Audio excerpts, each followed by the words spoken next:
Hey guys, what's going on? Welcome to the show. This is Sports with Strawberry Ice. I'm your host, Jeff Trenopole. And as always, I'm bringing you sports from a West Side point of view right here in the great city of Cincinnati, Ohio, home of the University of Cincinnati Bearcats, who are down 55-52 at the moment with little over 12 minutes left to go in the second half. Now, this show and every show is brought to you by T Properties. T Properties, quality housing for quality people. Check out the website at www.tpropertiesllc.com for all your rental property management needs and your rental needs. All right, guys, you found the show. Do me a favor, hit that like and subscribe button. Smash that thumbs up. I am up to 841 subscribers. I appreciate every single one of you. Now, as I said, the Bearcats are playing right now, and they are down 55-52. So without further ado, I'm going to bring in my boy, Bearcat legend, the helicopter, Melvin Levett. What's going on, Mel? How you doing, buddy? What's up, man? How you doing? Good to see you again. Good to see you, too. Thanks for coming on the show. I'm watching the game right now, live streaming on my phone. Yeah, I just got home, so I haven't, just jumped right on here, man. I changed clothes and jumped on here real quick. I don't know really what's going on. So thanks for that update because I haven't been able to check anything to see what's happening.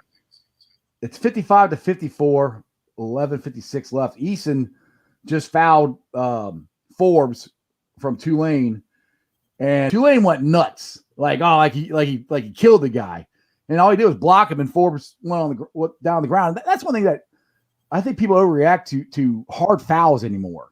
I mean, if a guy hits the ground, they're like, "Oh my goodness, that's a intentional. That's a terrible foul." I'm like, he just blocked. He tried to block the shot. He didn't knock the guy on the ground, and Forbes is killing us. He has like 40-something points right now.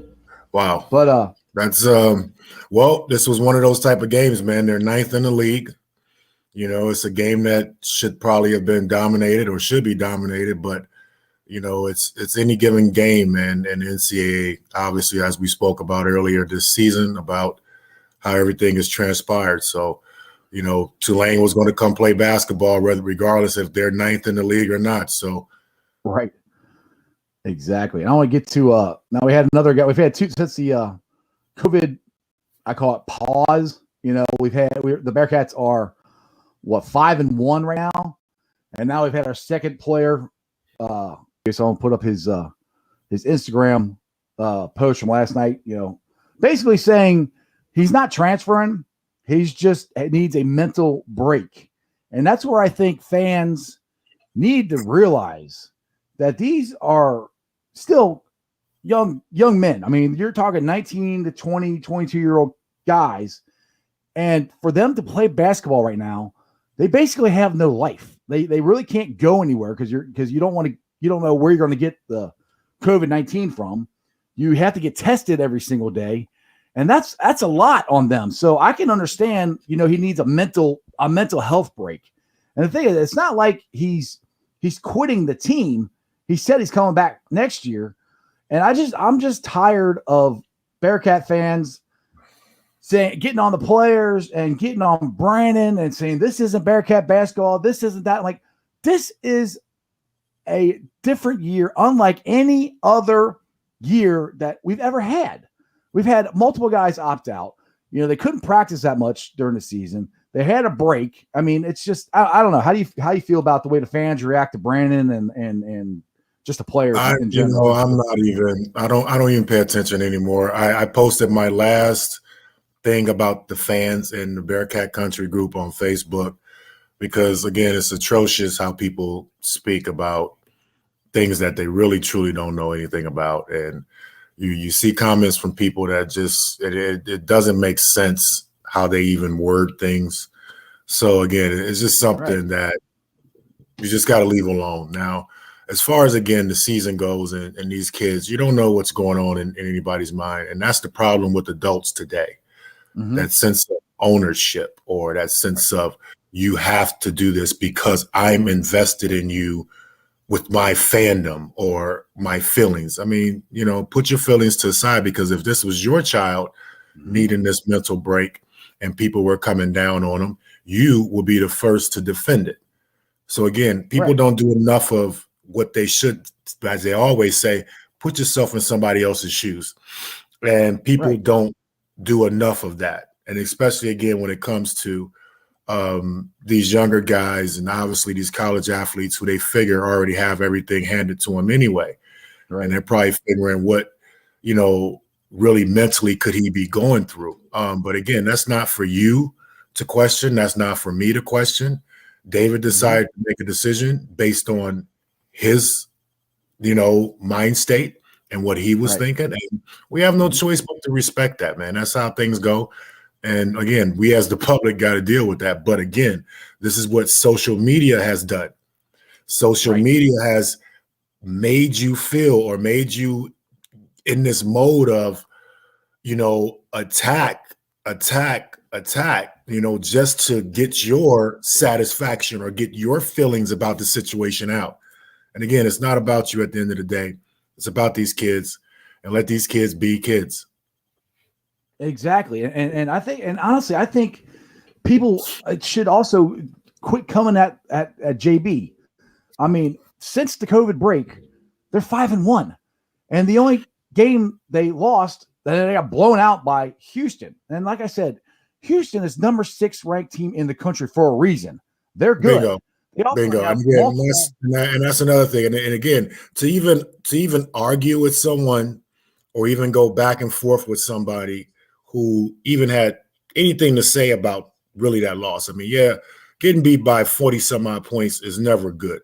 But at the same time, I've been on those 40 some point plus teams who went in and beat teams that way when we didn't miss a shot, when we had 4 or 5 guys in double figures.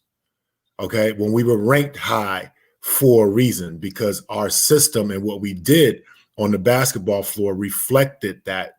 Okay, Houston, again, is one of those teams.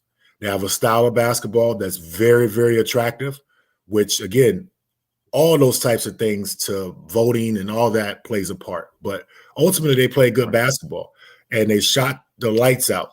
Okay, they didn't miss too many baskets. So again, listen to somebody say, hey, let's fire somebody because of that. You didn't hear from those people the last 2 nights. I've been checking those groups, and those same people that was running their mouths about the loss, you don't see them trying to pick apart the win. You know what I mean? And that's my thing about it. If you're going to, again, be a fan, be a fan. But if you're going to be someone that just comes in and just wants to, agitate and things like that, that's where, again, you have to, disassociate yourself from those people. I call it don't be triggered. All right. That's the word. Don't be triggered by certain people who do certain things like that. Coach Brand has done an amazing job for the circumstances that's going on. Again, we're 5-1 since the COVID break. Okay. So again, what more do people want? I tell you what people want. People want their way. Okay. And again, as we just spoke about, it's not about you or me. Okay. So forget about trying to win a certain way or wanting to be seen winning a certain way because you see what some other team or somebody else is doing, or because you're so selfish in your own mind state and thinking because you want to see a certain thing. People don't want to see Coach Brandon as the coach. That's just it. And that's why I don't understand. I don't understand that. I mean, what has he done to get that? He's only been there for a year. Again, if you read the stuff that people say, well, he doesn't have the personality. Well, he doesn't get angry after calls are made. He's dry in his interview process. Those are all personal things. All right, that comes from a person that just don't like someone because of who they are. All right. At the end of the day, the guy has done what he could do with our situation, man. Again, like I said, we're winning basketball games. This university team is not bottomed out. It's not tanked out. Again, what's going on around the country, you can witness as some of the top programs. They're losing. They're getting beat too. So again, man, I told you, as I just said earlier, I put my last thing in that group about fans, man. I don't listen to it. You should join my new Facebook group. I sent you a link to it. It's called Bearcat Ruckus. That's a new one I started. So Okay, I was trying to figure out what that was. I didn't know if that was somebody else asking me to come on their podcast or what. I Nope, mean, that's me, okay, man. I got 2 podcasts right now. Ooh, I could try to do 2 at one time. What's up? Let's do it. Melvin, you're going worldwide, baby. You're going worldwide. That's what happens when you come on the Strawberry Ice Show. You know what, man? I'm just happy again, man, to be in the position to still be around basketball a little bit, teach it, coach it, train it. That obviously, do things like this, man, get on, podcasts and, shed light on what's going on, what I think is going on, with the place that I spent 4 years, a lot of blood, a lot of sweat, and a lot of tears. You know what I mean? So exactly. Bearcats are up 69-62 now. Madsen just drove to the layup and got fouled. There we go. There's an and one. That's nice. Yeah, exactly. I heard I was listening to Terry Nelson yesterday. He was on or last night he was on Lance McAllister's show. And I guess somebody came after Brandon on the John Brandon show and was saying that Madsen is not a D1 player. And I'm like, have you seen the kid shoot? I mean, I think he's gonna be one of the best shooters we have. And everybody, Michael Davenport is stepping up huge. I mean, he is making this team. So we got players. Local product, man. Proud of Davenport, man, for again staying home for one, sticking around. Then for two, asserting himself. He was down, several weeks back. A couple games that I was watching. Had his head down on the sideline and things like that. Things wasn't going too well for the team or him personally, but it's good to see him persevere. It's good to see him come back and have a moment like he had last night. The other night, with ice in the game. Yes. Again, to see those things happen, and obviously, again, that whole Madsen thing, as you mentioned, man, those are all again personal feelings about people, man. That kid looks like he can stroke the basketball if he really gets going. Hopefully, he gets more in a position to just be able to maybe come off screens or do some standstill, knock down, catch and shoot type stuff, because he's got a nice flicker, man, going on. Oh yeah, he is the first person I've ever seen when he shoots free throws. I mean, he just grabs it and shoots it. I mean, it's not that's natural, man. That's one of those natural type of reflexes. I mean, he's obviously been pumping that reflex for a long time. And when you're comfortable with your shot, as some shooters are, you'll see that type of release and follow through. They'll just flip that wrist because it's a going motion, man. It's something that's just been happening over and over and over again. That's a good sign because he's very confident. Yeah. And the thing is, it's not like the guys that Brandon recruited. And you got to look at it this way. I'll finish this point first. It's not like the guys that Brandon recruited can't play. They can play. Like I've said, is 90% of our team right now is freshmen and sophomores. I mean, we are relying hugely on freshmen and sophomores. And you got Chris Vogt and Keith Williams. That's your only two seniors. And Vogt in this game cannot get a break. I mean, this guy, he's standing straight up. He's not even coming down to block shots. He's trying to block it up here, and he's still getting called for foul. So that's another guy that I think fans should kind of give a break, because, in my opinion, Vogt has gotten the short end of the stick on a lot of these foul calls this year. And I don't know why, but I guess my point is we have players. Brandon has recruited good players.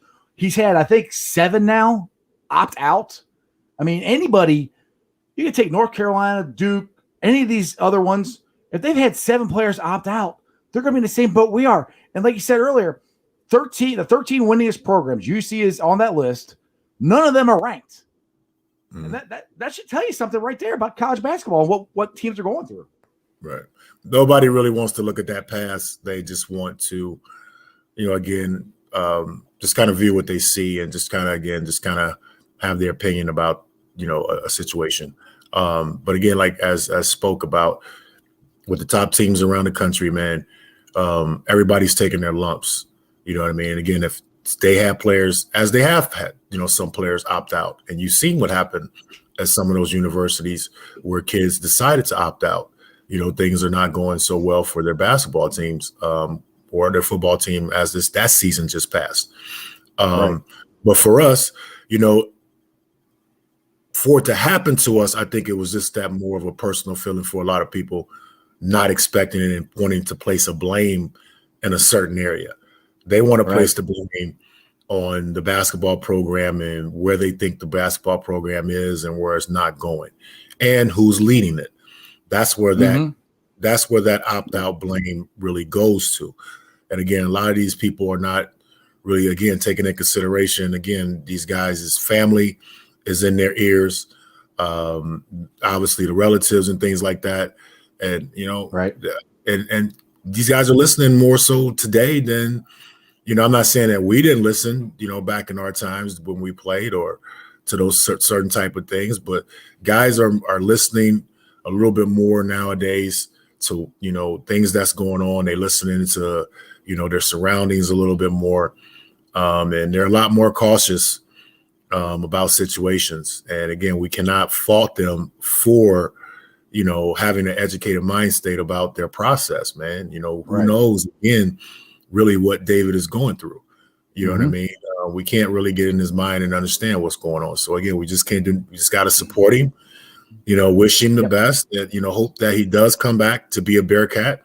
If he doesn't, then okay. But at the same time, you can't badger a kid for making a decision that, you know, he feels like, you know, is really important right now at his young age. All right. He's 20 years old, as you said, possibly. And, you know, who knows what his future may lie, you know, as far as opportunities go. So this is maybe one of those times where he can just, again, get his mental back right and, you know, go from there. All right. The score right now, somebody asked me what the score is. Score is 72-65. Bearcats got the ball. Madsen just hit a shot from right at the top of the key. There is 7 minutes and 8 seconds left. Like I said, up 74-65. So wow, are you playing any defense? I mean, 74-65 with 7 minutes left in the game. I mean, like we're gonna probably get 80. They're in and out. Sorry, there was a Tulane just took like an NBA 3-pointer, just went in and out. They're not playing bad defense. I mean, so that's another thing people get mad at Brandon for is the defense that they play, because it's not Bearcat defense. Right. But I mean, they're playing better. And that's one thing I've noticed too with the when they've come back from the COVID thing is I think the defense has actually gotten better. Oh, rebound. Davenport. Okay, Davenport got the rebound up and good. So we're at 76-65, 6 minutes left. We are in this game. And that's the thing, dude. If we can win this and go 6-1 with 2 guys have opted out, it's ridiculous. Oh, there's a steal. Keith Williams. Foul. On the foul. And that's who's been stepping up as well, too. I'm happy to see Keith as a senior getting his just due towards the end of the season, too, because, you know, he's a guy that came in at the beginning of the year. A lot of people expected a lot from him, and he expected a lot from himself. But, you know, things kind of slow. But to see him have the impact that he's been having, you know, I'm really happy for Keith. But back to Davenport, man, the passion and the energy that Davenport plays with is really nice. I love watching him play, and I loved watching Harvey play too. I really hope he decides to come back. Those two, I think, are two guys you can build around. But even if you go with the freshmen we have and sophomore we have now, you have Davenport, you have Eason, who I think Eason is going to be really, really good. I really like his game and his maneuver. He's a new 21st century big man. You know, he can play outside and inside. He's got the moves that you want in this. But you got Easton, Woods, Davenport, Madsen. I mean, these are building blocks that you can build and move forward on. Now, what Brandon has to do is, you know, we got the transfer portal and how that's going to work, you know, how much they're going to let guys transfer in and out now with, you know, COVID and all that. He's got to get more talent, obviously, to figure out who's going to stay and who's going to go.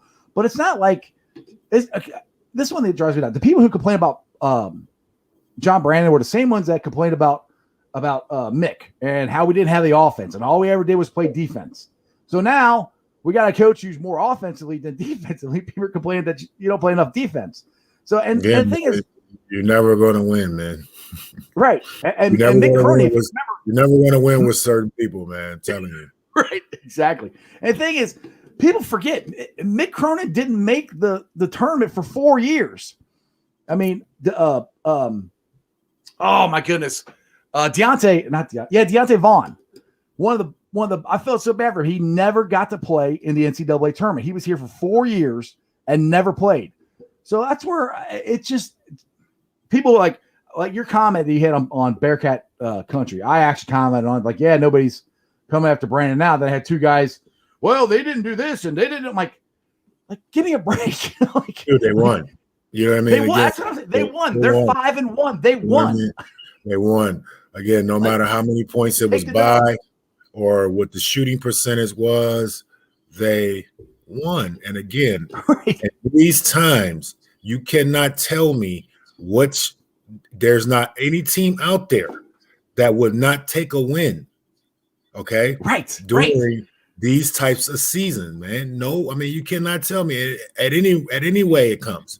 So again, and I don't care how the wins come, man. You know, they can win by half a point if that's possible. Just long as they get it. Yeah, I'll say the thing is, there's only been 2 games this year that they really haven't been in, and that was the Georgia game and the Houston game. And other than that, they've been in every game. Which again, athletically in those 2 games, we were really outmatched. Yeah, okay, we were outmatched athletically in some really key positions. And again, that's what happens when you play better teams. Right. Like it was kind of crazy to see how people reacted, though. Again, to that whole situation, like, wow, how did we go from here to here so fast? But you know, again, we're still in the thick of things, man. We're doing all right, man. The University of Cincinnati basketball program is, you know, still where it needs to be, and we're going to get, you know, back to where obviously people seem to think we're going to, you know, just happen overnight. We're going to get back to that structure. And again, you know, our kids are battling, and again, that should be the most important thing, man. And supporting them right now, that's the main thing. 78-65. Bearcats are up 5:14 left to go. Well, that's the other thing too. Is I'm a little bit confident about 78. I mean, we're on our way to 90, man. We're doing good. Oh, there you go. Nice. Sorry, who is that? The kid with the big blonde hair, the guard. I can't think of his name right now. He just made a great defensive play. Man. You mean you can't think of his name, man? That's dude. Ice Mike. Dude, Mel, I'm getting old, man. I start forgetting stuff. That's Ice Mike, man. You got to understand. I'm telling you, these youngins nowadays, man, don't like you playing with their name. And I didn't like people playing with my name. You know, everybody would still like to spell my name Levit. Okay, you need to understand that. You need to understand this. You get one of these young guys on your show, man, or you see one of these young cats out there in these games, you got to get their name right. Ice Mike. Don't call him Mike Saunders. He don't want to be called Mike Saunders. He want to be called Ice Mike. Ice Mike? I can remember Ice Mike. That works. Ice Mike. But he made a great defensive play. He's another one I think is going to be good. And when he first man, his motor, man, that dude, he's got an unbelievable motor, man. He is really. Sometimes I think that he's a little bit too fast, but that's just my eyes. That's my eyes, and I'm upset at the fact that I can't keep up with him. That's all that is.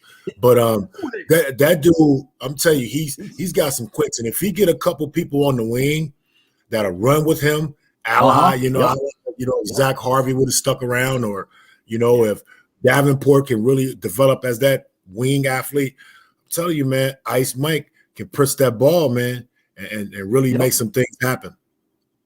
Oh, there you go. All right, Easton just hit a 3 in the corner. He was up 81-83. Now Matson just fast break, just passed it down to Easton. Now we're up 83-65. Yeah, I like that. Yeah, we finna run away. It seems like the boys are putting the pedal to the metal, man, and running away with this one. Well, the thing is too, and they're getting defensive stops, and that's one thing that everybody's getting upset about. We don't play defense. They're playing defense, and the thing is, you got to look at. This team is constructed differently than any other Bearcat team. It's more they're an offensive or an outside inside team. The Bearcats with Huggins and Mick, they were pound the ball inside. sometimes throw the ball up off the glass and go get it, a rebound like Houston does. That's the way most Bearcat teams were. This one's different. It's going to be Brandon likes to spread it out, rotation, which I think is more entertaining to watch. You know, and you're going to score more. Results are results, man. Again, everybody that's talking that talk, they're eating cat stuff right now. Yeah, you know what I agree with you on for real. I mean, they really are, because again, here it is. I mean, would you say what, five minutes left in the game? We're getting ready to go 6-1. Yep. You know what I mean? During a break, during a time where, again, everything has been turned on its ear. Kids are opting here, doing this, doing that, but he's been able to maintain, and these kids have been able to maintain. One thing you talk about, you know, with kids and a coach, you know, they talk about the disconnect. Well, it can't be too much of a disconnect. Somebody's connected. You know what I mean? Somebody's connected. The players are connected to the coach, or the coach is connected or the players are connected to themselves. Either or, something's going right down there right now, and you can't complain about it. Only way you can complain about it, again, because you don't like the way it looks. Right, exactly, and that's the thing too. Brandon has got to get credit for this. These kids are playing for him. They have not quit. There's not 1 ounce of quit on them, and that's the thing I noticed in the last game where we scored 3 points, and then they went on like a 13-3 run, and you're kind of like, oh, is it going to happen again? You know, we're going to get blown up by Houston? But they didn't. They stood their ground. They kept fighting, kept scratching, kept clawing. If you watch the reaction of Davenport and Madsen and all these guys when that game was over, they're jumping around. They are in it together, and they are with Coach Brandon, and that goes to Coach Brandon's coaching ability and just getting these kids that he still has to believe and to do what he's asking them to do. And I think that's a sign of a very good coach. Exactly. So yeah, it's just we keep talking about that, but I'm just so sick of it. And it's hard. And I got the show here, and I got the different social media stuff, the Facebook, so people are coming at me in different things. Yeah, I'm pretty sure you get a lot more of it than I get a chance to even see. So, good luck. Yeah, exactly. Well, since people call me a John Brand apologist, I'm like, I'm not an apologist. I'm stating facts. These are the facts of what the man has had to deal with, what these kids have had to deal with, and you guys in your ivory towers and everything are going, well, you should just man up and play basketball. I'm like, you have no idea what they're going through. It hasn't been the perfect year. He has made some mistakes. By no you know what I mean? They've lost a few games. Couple performances could have been better that wasn't up to par. But I mean, at the end of the day, again, what can you really complain about? The simple fact that, again, the guy is getting W's. Right. Exactly. He's getting W's, man. I mean, again, I just gotta keep leaning on the fact that it's just really getting started for him. Right. And the thing is, too, you also have to look at it this way with the guys that have opted out, like Davenport. He's guarding guys that he shouldn't be guarding. They're bigger, stronger than he is. Because he's probably going, like you said, to be a wing guy, but he's guarding centers, power forwards. Because he has to. So you got to give him credit, because people get mad about the defense. Well, you got to look at who's guarding who and what they have. Yeah, being outsized and being outmanned is that plays a part, man. Physicality plays a part in the game. So, whenever you get outmatched in certain positions, you know what I mean, you don't have those numbers, then it's gonna definitely look a certain way. But again, as a former player, man, as a supporter of obviously the university and the team and the coach, I feel like, again, to get wins however you can during these times, is important.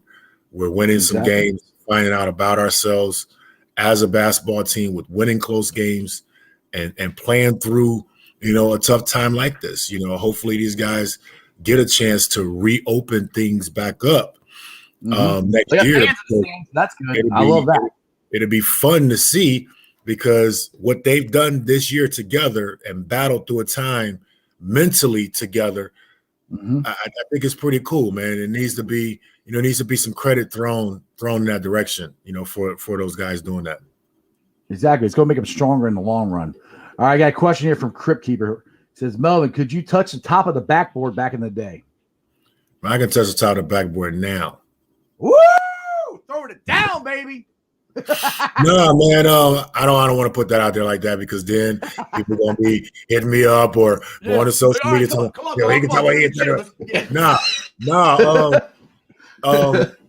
I got a real close finger, man, right there towards the top. I didn't grab the top of the backboard, no, which I don't think that's possible. Anybody can do that. There's the whole quarter type of deal where you knock the quarter off, but I got my finger. Oh, there you go. Really close to the top, man. So, I wouldn't say I can grab the top of the backboard, but I mean, that was, that was pretty close, man. One finger away, man. Hey, that ain't bad. I know. I give you props. All I could do back in the day was get hung on the rim. That's all I could do. I could never get the bottom of the basketball over the rim, and that was 100 pounds ago. So I have no shot of doing it at all now. I jumped my highest. I would like to think I jumped my highest in high school. Going into my high school career, once I got to UC, started to pack on the muscle and stuff like that. And jumping already becomes, formed at that moment or that point athletically. So I think I got like maybe 1 or 2 extra vertical inches on my vert through my UC time, maybe 3. But my highest point jumping was through my high school years. And that's when we had those moments of just, wow, what was that? And that's my guy brought up, having an opportunity to touch the top of blackboard. That was early in my high school career. Well, we can see you still got the muscles on. We can see the gun show there. Man. I've been trying to get ready for this TBT. Well, I stay in shape anyway, man. You know what I mean? Talk about the TBT. You gotta do that regardless. I try to stay in shape regardless. But man, I've been trying to really stay in it, man, and really try to get ready for this TBT basketball tournament, man, here this summer. We're going to put the team back together. We're going to start putting things out here the next week or 2 to get the fan base up. But, yeah, man, Levett feel like, he can get out there on the basketball floor and still move around a little bit, man. I still do a lot of training with kids, and I move around a little bit with them sometimes when I'm out there, and it still feels real good, man. So why not give it, one more chance if I can? You know what I mean? I always say it's not going to stop until I want to, and dunking the basketball a week and a half ago, man, got me thinking like, wow, man, maybe if you actually, did some running and, did some regular type of, working out, maybe some Mel's getting the juices flowing. He's like, I can do this. I'm ready to go. Right. Yeah, man. It wasn't just like one of those, spur of the moment things, you feel good for like 24 hours and you're like, oh yeah, I'm pumped. Nah, man. When that moment hit me some odd weeks ago, it's been there ever since, man. It's like, you know what? Why not? It's the year of the 21. All right, 2021. There you go. The year of the helicopter. All right. Yep. There it is. Yep. 21. I got to get one of these shirts too. I got all kinds out. I got the beanies out. You got to get with me though on my social media, stuff like that. I can send Jeff the link and all that to me. You can get to me. But yeah, as I said, man, I'm trying to get ready for that, man. So far so good. That's cool. Yeah. Do you guys 3-4 from Madsen hit another one. 89-69. Yeah, this thing's over, dude. It's a minute 43 left. So, but do you have any? Do you have a confirmed former Bearcats that are going to be in the TBT with you? Well, just in speaking with a couple of guys the other day, and that's the thing about confirmation. I don't want to put confirmation out there where guys really didn't put confirmation in. The only way I put out confirmation about this team is when guys start to put in videos. Okay, because that's the telltale as far as, okay, I'm involved, I'm committed. Those videos are the most important thing. You got to go to the website and put your video in. You can tell me all day, yeah, Mel, I'm going to play. Yeah. Okay. Doesn't say anything to me or the TBT unless your video confirmation is in. So, but in speaking with a couple guys, man, I mean, we got the regular guys on board. I mean, we lost one this year with Yancey. I think Yancey's going to run with the James Madison group. I think he got some, personal connections there, which again, the TBT, is a business and it allows you to be able to do things like that. Even though you went to another university, if you got ties somewhere, if a team wants to sign you, you can sign with them. So, shout out to Yancey Gates, the real Gates, on social media. Cincinnati, obviously. Playing with James Madison, wish him the best of luck, in the TBT 2021. Hope they get in. Hope we get in. Hope we get a chance to play them. All that good stuff.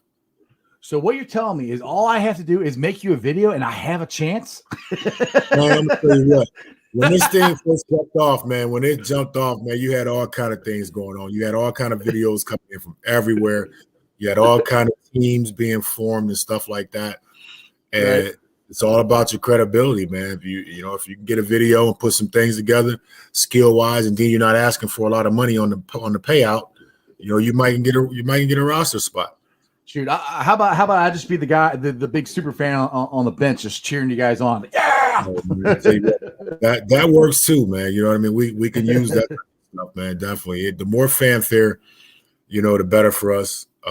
Again, we were coming again with this thing again for another season, and we want to again keep the Bearcat University of Cincinnati Bearcat basketball tradition going.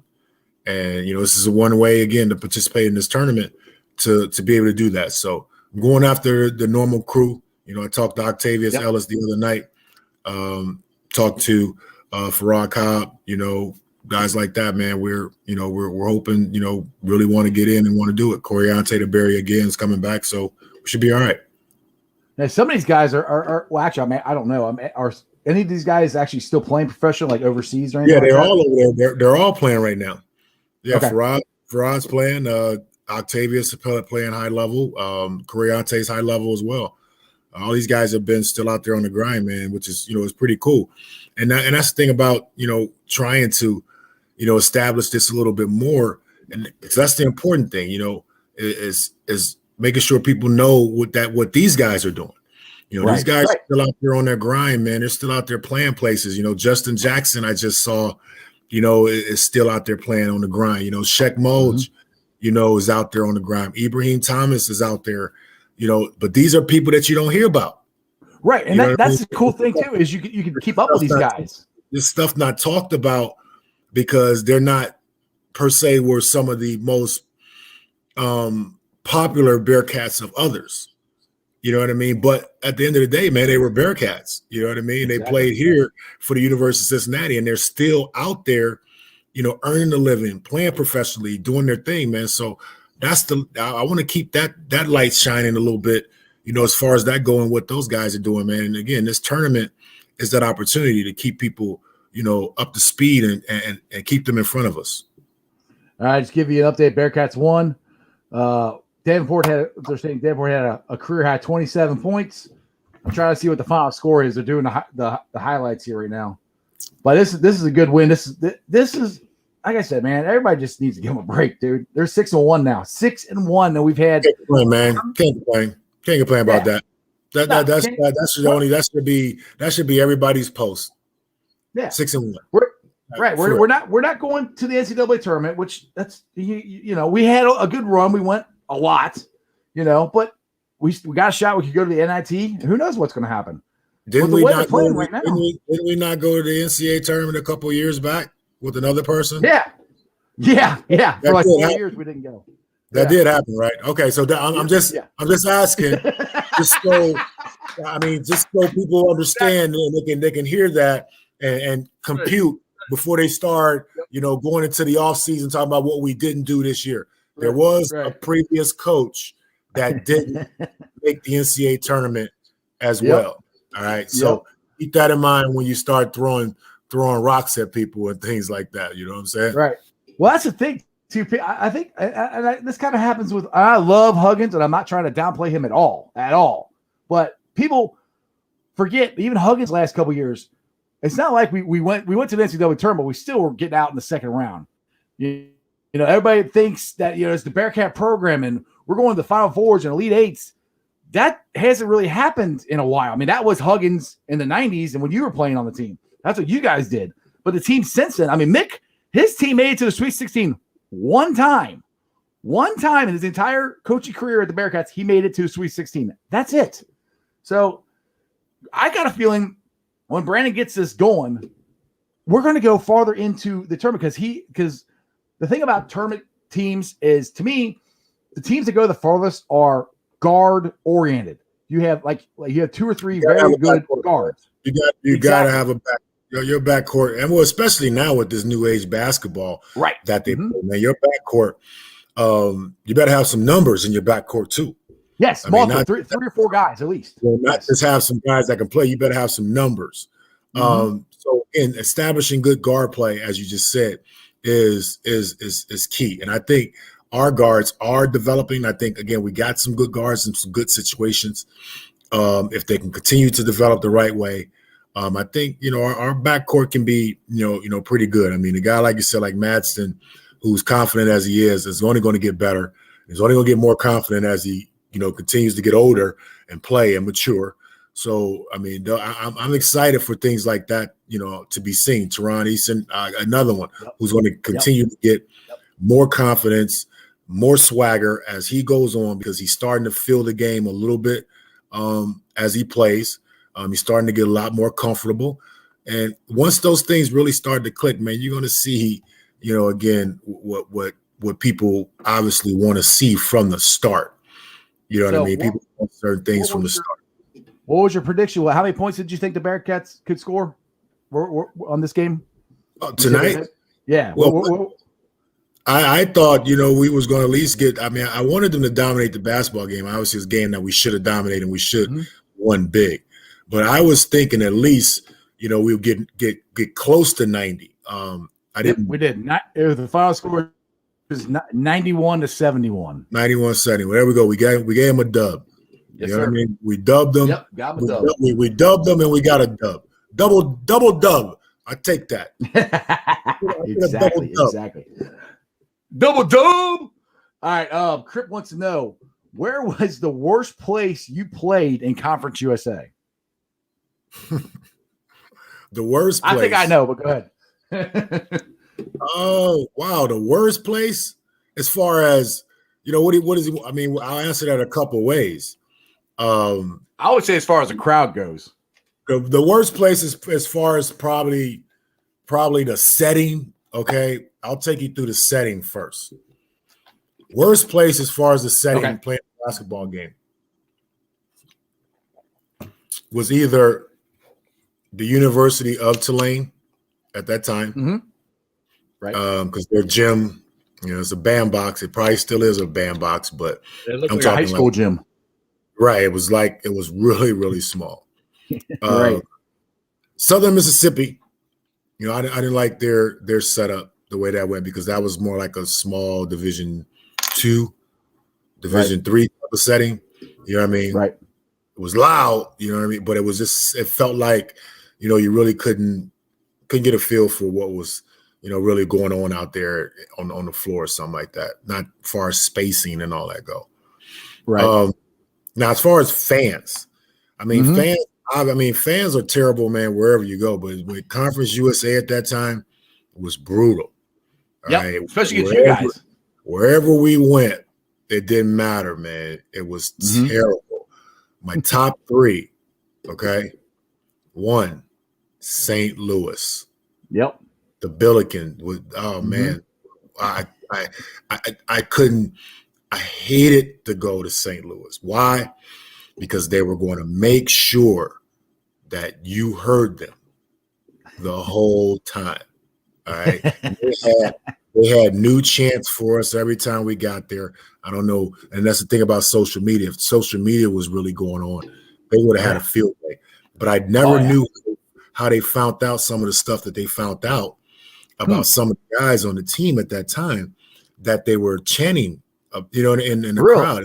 Like, wow, these kids really did their homework. So, as far as that goes, instead of going to school. Yeah, man. So St. Louis is number 1. 2, UAB. Yep. Okay. Alabama, Birmingham. All right. Another small venue where the people are on top of you. Okay. Like, Right. I mean, they're like, the bench is here, they're right here. You know what I mean? And it's like not too much. You hear, and sounds like they're right here in your ear. they're yeah. I mean, it's bad enough you can't hear what's going on the court. You know what I mean? Obviously on the bench, but being on the court at the same time, man, it's tough because again, they're screaming and they're berating you. And again, there were some creative kids down there that came up with some lovely chants that I can't repeat on here at all. Then obviously, the battles and the wars over there down in Charlotte, man. Yep, that's what I thought. That's the fan base I couldn't stand. Charlotte, man, that was like, pull the gloves off, pull whatever you had off on your hands. Let's just fight. Right? And that's what those fans sometimes felt like, man. They felt like they really wanted to fight us at times. Like, didn't they try? Like they really wanted to try to physically get to us, like if they could. But what were you going to do if you actually got within your range? What were you going to do if you got in your range of Danny Fortson? What were you going to do? You actually put yourself in the range of Kenyon Martin. Mm-hmm. What were you actually going to do? So it was kind of like one of those things where they thought they wanted to be physical, but they didn't. But if they really thought they could actually do something to one of us, man, and get away with it, I think UNC Charlotte fans are those fans. Yeah. Well, that was their version of social media. They're big and bad in the student section. Everybody's big and bad in social media until you actually come up to them and talk to them. So they're big and bad up in the student section. Come up on you guys. You're like, hey, how you doing? Nice to see you. I'm sorry. UNC Charlotte would have tried. My bad. Everybody else talk about it. Yeah. Or thought about it, but I think UNC Charlotte fans would have actually tried to fight us if they. Who's the group? Sorry, Mel. But who's the group of fans? Didn't somebody start throwing batteries at you guys? I thought I heard that was them. That was them. Oh, okay, that's what I thought. Yeah, it was the batteries. They threw nickels, dimes, quarters. Mm-hmm. That was a rough night. That night, man. That had the potential to get bad. Oh yeah. I could not stand them. Oh, their fan base drove me nuts. It was good times, man. A lot of other places, though, it was just fun to go play. Louisville, it was fun to go play at Louisville. I enjoy really going down to play Louisville. South Florida was a blast always. Memphis, it was something about going to play Memphis, man. Obviously, the war is going back to the Great Midwest. Memphis was always a cool venue. To go down and play and be a part of. Let's see who else was in that league. You've named about everybody I can think of. I think that was just about everybody. It was a South Florida, Southern Miss, UAB. Somebody's gonna get mad at me, man, because I'm missing somebody I know. Yeah, because Houston, Central Florida, none of them they weren't. Wait, Bingo. Was Houston? Houston. No, Houston was.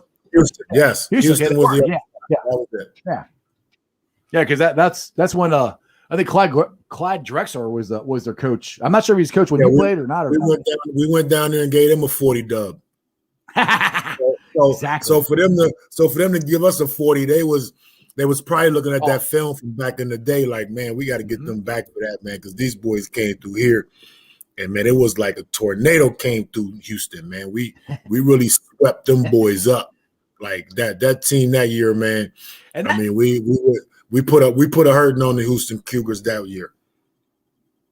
Yeah, and that's the thing too, is you got to look at get back to this year. For all these years that the Bearcats have been the number one program in whatever conference they were in. Well, not really the Big East, but the Conference USA and here in the American. This year, these teams are like, we actually got a shot to beat them, so they are coming after them. Oh yeah, without a doubt, put it on them because they owe them. They owe us. Man, look.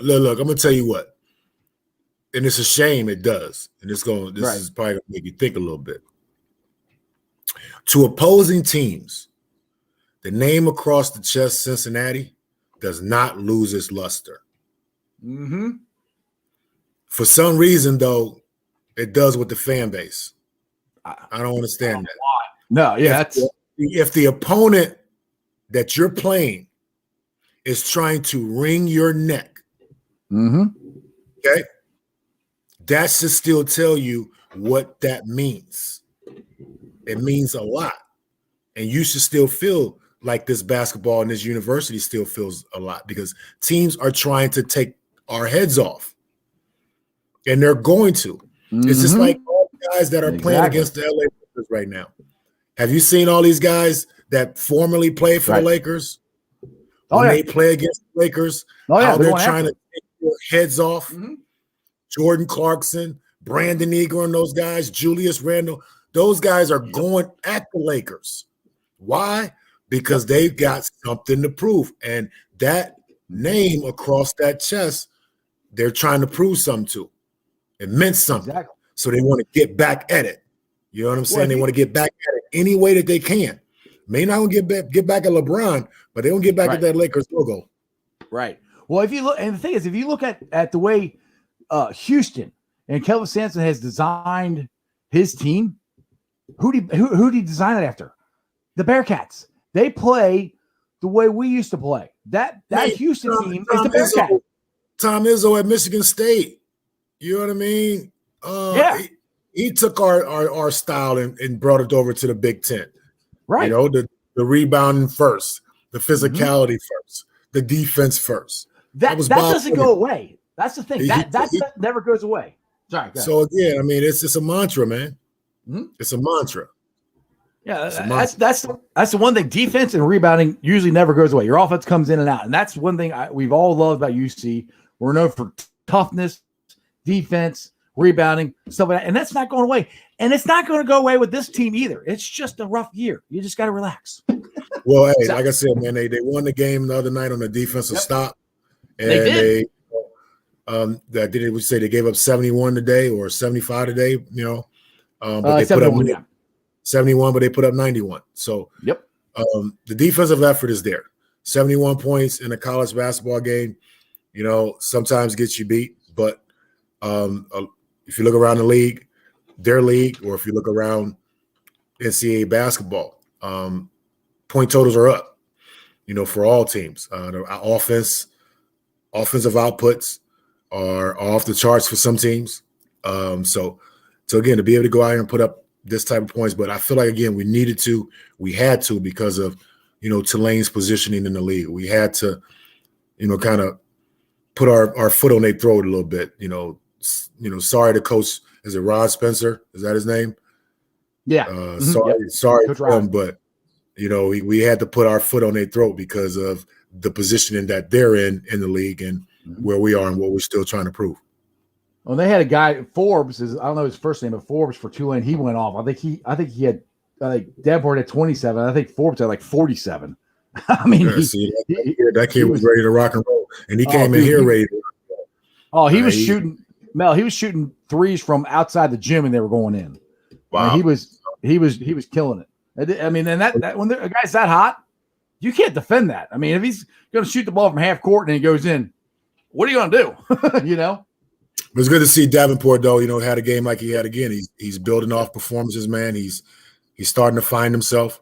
All right, which is good to see. It's great to see. Like I said, he's a hometown kid. I know his family's proud of him. You know, his former high school players and coaches are proud of him. And again, it's good to see. Hopefully, it's a good sign. You know, going forward, that you know he can continue to play. You know, and lead the team in a positive light. You know, with his energy and passion. You know, one thing that I saw, you know, was that the other night. And it kind of reminded me of myself, man. I played with a lot of energy, a lot of passion, and, you know, it elevated our guys to another level. I like to think a lot of my energy fed off to Kenyon Martin, you know, maybe fed off to other players, you know, and got them a little bit more hyper about going out and competing a little bit more and maybe lifted them a little bit. Matter of fact, I know it did. I'm not going to say I like to think it did. I know it did. Because that's why the fans enjoyed it. That's why the people enjoyed it, because it netted great results. Now, one thing I want to just keep this in mind to Bearcat fans. Now, this is still a possibility that this could happen. It could be a long shot, but it could be a possibility. If the Bearcats win the American Athletic Tournament, they're in. And I mean, they have proven they could beat. I think they could beat We'll find out Sunday how they do good against Memphis. But in my opinion, right now, here on Friday night at 6:25, I think they can beat any team in the American Athletic Conference except Houston right now. Now, to go to the championship game, they're probably going to have to go through Houston, so it's a long shot. But they still have a shot, and everybody just needs to support the team and just zip it. Just stop with all negative. We can beat Houston, man. We ran into Houston in Houston. Okay. This tournament going to be in Houston? I don't know. I have to look that up. I don't remember. If it's not a home game for Houston, 50-50 opportunity or 50-50 chance that they can get beat. So I'm rolling with that. I'm riding with that. I was a player. I have no other way to think about things. You know what I mean? I don't think about it no other way other than the fact that even if we were going into their place, we will win. That's the way I feel. But and just neutral site, how cool would that be? Neutral site, man. It's a tournament. Again, you don't know what's going to happen on those days, man. Guys wake up. They're feeling a certain way. They got it going rhythm-wise.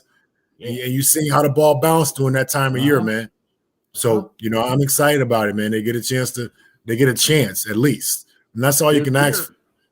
We are getting to my favorite time of the year. By far, my favorite time of the year is Champ Week, rolling into the NCAA tournament. I love it, and I can't wait. And the thing is, I'll put it to Bearcat fans like this. Georgia fans in the Peach Bowl came at me hard. You guys have no shot. We're going to destroy you. Man, we got 5-star recruit after 5-star recruit after 5-star recruit, blah, blah, blah. UC was winning the entire game until the kid made a 50-something yard field goal. So, stranger things that happen. You just got to believe in the team. And, I can't wait for this season to happen. And the other thing, they're playing 4 games this week. That's not normal. You normally play 2 games a week. They're playing 4 this week, and they've won all of them except for Houston. So I think it's a good look. But Mel, it's about 6:30, and as always, brother, I appreciate you coming on the show. Appreciate and you gotta hook me up. We gotta get together. I gotta get some of those t-shirts, and I can rep them on the show here for you. Yeah, man, we got throw some stuff in the background, all that good stuff. You know what I'm saying? I will do, brother. All right, man. Thanks. Keep in touch. You know what I'm saying? Go Bearcats. Go Bearcats. Thanks, brother. All right, as always, I love to thank my man Melvin Levett, and I know it was all Bearcat talk, and I'm extremely excited for what's happening with or the Bearcats are going through right now. It's of how they've come back and how they're playing right now. I think it's inspiring. Honestly, for what this team has gone through and what the people have opted out, and just to see these kids fight and to see Brandon coach his ass off, and we're winning, so that's good. All right, guys. Now, just want to let you know a couple news and notes that I didn't get to. Mark Sheldon tweeted out today that Shogo Akiyama has left the camp for the Reds for a few days for personal matters.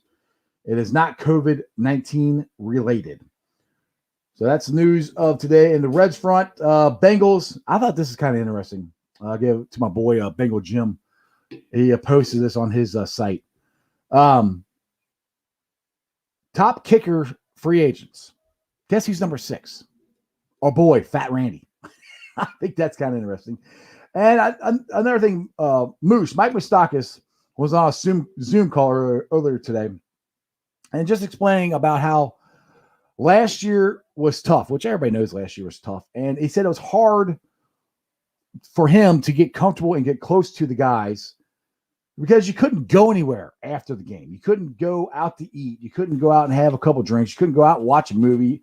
You couldn't do anything. And that's kind of what I'm saying with the whole thing with the Bearcats this year.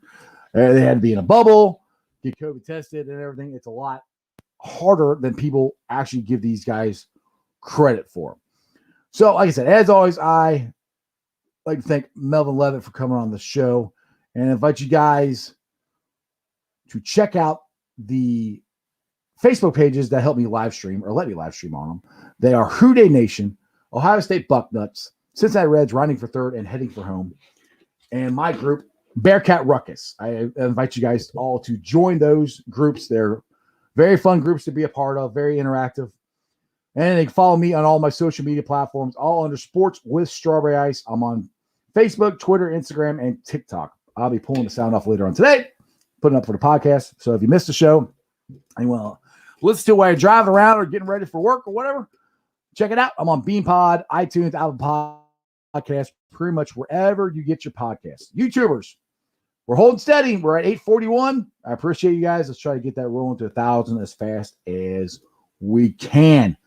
And I said I was going to do Zeke of the Week, but Jeremy didn't come on, and Melvin was able to come on, so I was not able to do that. So we will roll Zeke of the Week on to next week. But other than that, as my boy Jeremy D would always say, remember one thing and one thing only. You don't live in Cleveland. You live in Cincinnati, so act like it. Go Bearcats. This Cincinnati jersey means something. It means a lot. And I think the Bearcats are stepping up and showing what it means to them. Other than that, that's just sports, baby. See ya!